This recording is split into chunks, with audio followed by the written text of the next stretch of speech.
How do you keep your heart soft when you're surrounded by people who refuse to change, especially when it's your own father or family?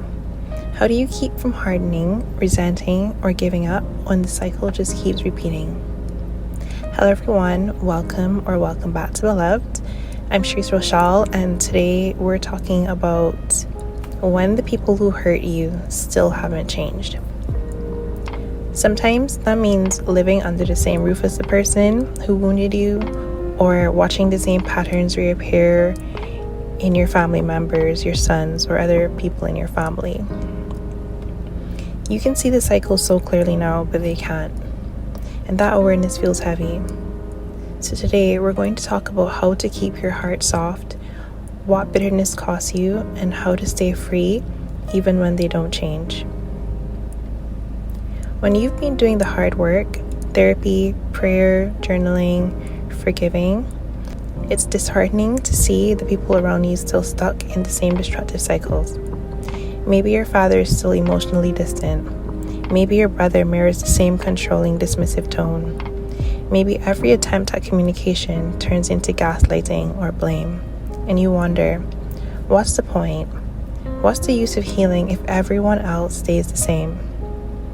But I'm here to tell you that your healing was never meant to guarantee their transformation. It was simply meant to protect yours. You cannot control what they choose, but you can choose not to let their choices contaminate your spirit. What is the risk of letting bitterness take root? Bitterness often starts as disappointment that calcifies. You stop expecting change, and then you stop praying for it. You start building walls, not boundaries. You tell yourself that you're just protecting your peace, but deep down, you're hardening. And here's the truth. Resentment does not punish them. It poisons you. Hebrews chapter 12, verse 15 says, "See to it that no bitter root grows up to cause trouble and defile many." Bitterness clouds discernment. It keeps your heart from hearing God clearly.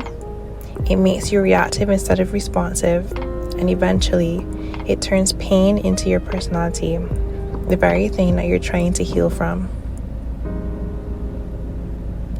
Forgiveness then isn't weakness, it's wisdom. It's how you stay soft without staying naive. Sometimes you can't walk away, at least not yet. Maybe you're still living at home, or you have family obligations that keep you connected. In those spaces, softness becomes a daily discipline. Stay grounded in prayer before you engage. Let God set the tone of your spirit before anyone else can. Respond, do not react. I know it's easier said than done, but when old patterns arise, pause, breathe, and ask yourself, what would a healed me do in this moment?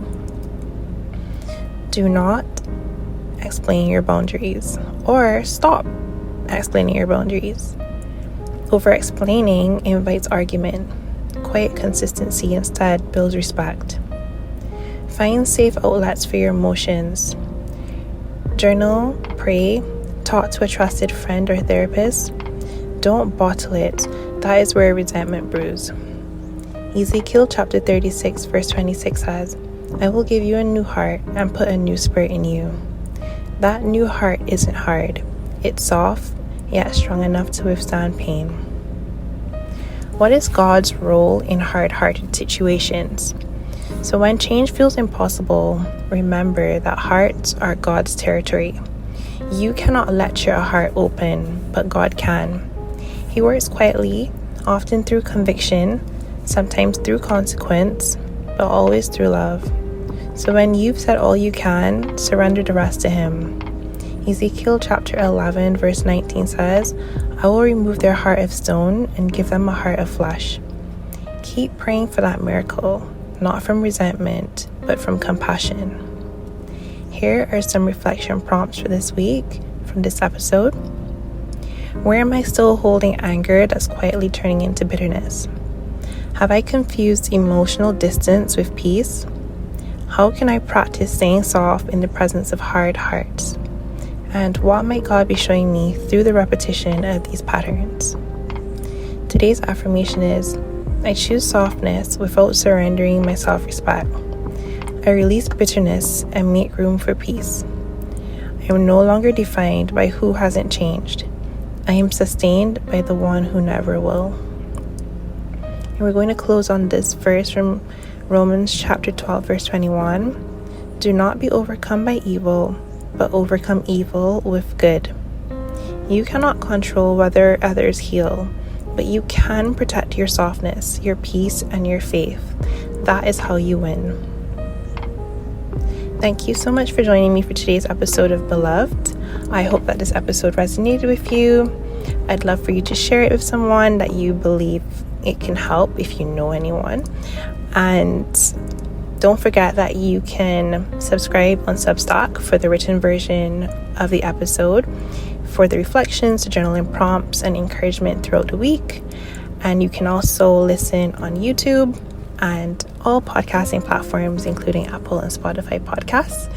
And let me know in the comments or on Substack, or direct messaging me, or by email at belovedofcherise@gmail.com if there are any thoughts or questions or anything that you have on your mind or your heart. Feel free to get in touch. Remember, God sees you, He honors your softness, and He will never waste your pain. So until next time, stay rooted in truth, wrapped in grace, and always remember, you are beloved.